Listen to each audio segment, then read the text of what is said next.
Come on, we can do much better than that. Amen. Yes, sir. Glory, hallelujah, glory to his name. Yes, glory, hallelujah, Jesus.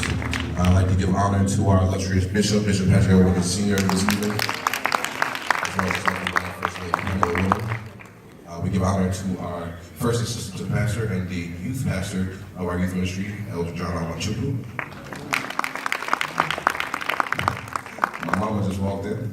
I give honor to my parents who made it out to be here with this evening as well. And to all of you, God's children.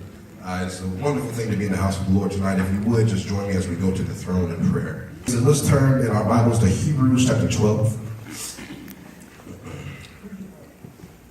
Thank you, Bishop. Hebrews chapter 12 will be coming from verses 14 through 16. And for the sake of time, I'll go ahead and begin reading at the 14th verse. It says, "Follow peace with all men and holiness, without which no man shall see the Lord. Looking diligently lest any man fail of the grace of God, lest any root of bitterness springing up trouble you, and thereby many be defiled. Lest there be any fornicator or profane person, as Esau, who for one morsel of meat sold his birthright." If I were to leave a short topic in your minds on today, it will be holiness is still right. Amen. Bless his name. Now, Hebrews is the only epistle in the New Testament to which an author has not been definitively ascribed. Theologians and scholars debate that Paul perhaps wrote the book, but since the writer himself does not reveal anything, we cannot say this with certainty. What we do know about the book of Hebrews is that it is a letter addressed to persecuted believers. In particular, persecuted Jewish converts who have professed Christ Jesus as their Lord and Savior. When we arrive at our text, we arrive at chapter 12. It's the second to last chapter of this book. Chapter 12 can be subdivided into two categories. In verses 1 through 11, the writer makes a point to position Christ, not Moses, not a prophet, not an angel, but Jesus Christ as the ultimate example for Christian and godly living in this present age. In verses 12 through 29, the writer continues to give out some commandments and oracles, all to the effect of appealing for these believers to hold strong and endure to the end. In fact, this theme of endurance to the end is the central theme of Hebrews.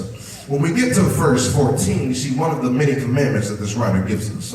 He says, "Follow peace with all men and holiness, without which no man shall see the Lord." Peace and holiness. Yes, sir. Let me just deal with the holiness side of things. You see, these believers, recall, were living in a time where they were subject to scrutiny and persecution from the world around them. They were outcast and ostracized, blasphemed and rebuked, reproached and rejected of men simply for professing Christ as their Lord and Savior. They had the weight of the cross weighing heavy on their shoulders, so much so they did not know how much more they could bear. But they were given this commandment from the writer that they should follow peace and holiness. We too, young people, are living in a time where being sold out for God sometimes subjects us to scrutiny. We're living in a time where sin seems to be popular, where deviance from the moral laws and codes of the Bible and the sovereign omnipotent God are celebrated and promoted without shame. You can imagine that one of the young believers in this present age might find themselves getting a little weary. But I'm reminded where the writer says, even the youths shall faint and be weary. Oh, yeah. And the young men shall utterly fall. My God. But they that wait upon the Lord shall renew their strength. Yes.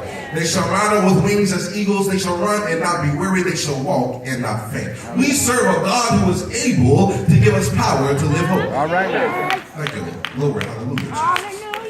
Now, let me just define holiness for you. Holiness is the rectitude of the human nature and will in conformity with the divine nature and will. More simply put, it is the emulation and application of God's word to our daily lives. And no matter what the nomenclature of today may tell you, God is still calling for a generation of holiness. Hallelujah. Yes, sir. And when we get to that place, we must do so diligently. Let me look at verse 15 and 16 of our text. "Looking diligently lest any man fail of the grace of God, lest any root of bitterness springing up trouble you, and thereby many be defiled. lest there be any fornicator or profane person as Esau, who for one morsel of meat sold his birthright. I come here to say to somebody, some of you are selling your birthright for a morsel of meat. Good God Almighty. Yes, sir. Some of you are willing to give up your right to be the child of God, to be a joint heir with Jesus Christ, because you want to smoke weed. I can't get no help in here. Somebody is giving up their birthright for sex and fornication. Somebody is giving up their birthright for fame and acceptance. Don't you know that anything that you give up in place of your God-given birthright is a morsel of meat in comparison?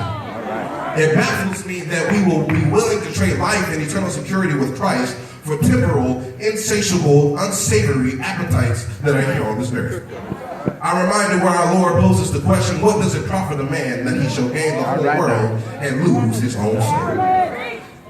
Good God Almighty, look at your neighbor and say, holiness is still right. Holiness is still right. As I near the close of my message, I just want to put you all in remembrance that God says, be ye holy as I am holy. I'm reminded of an old gospel song that says, where do you stand?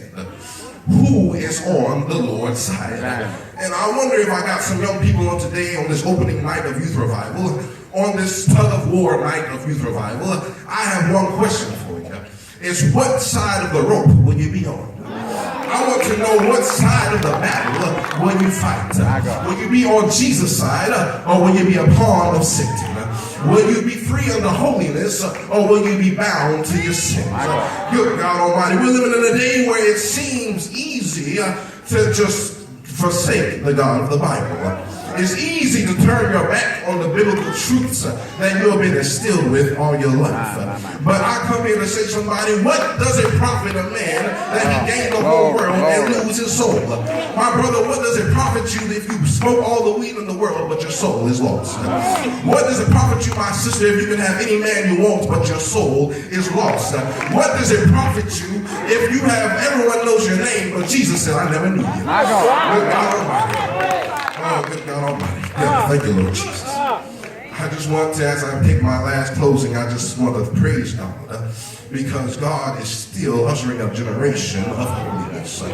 And when you go out to your various places of influence, whether that be your schools, your workplace, I encourage you to hold up the standard of holiness because without which no man shall see the Lord. Amen.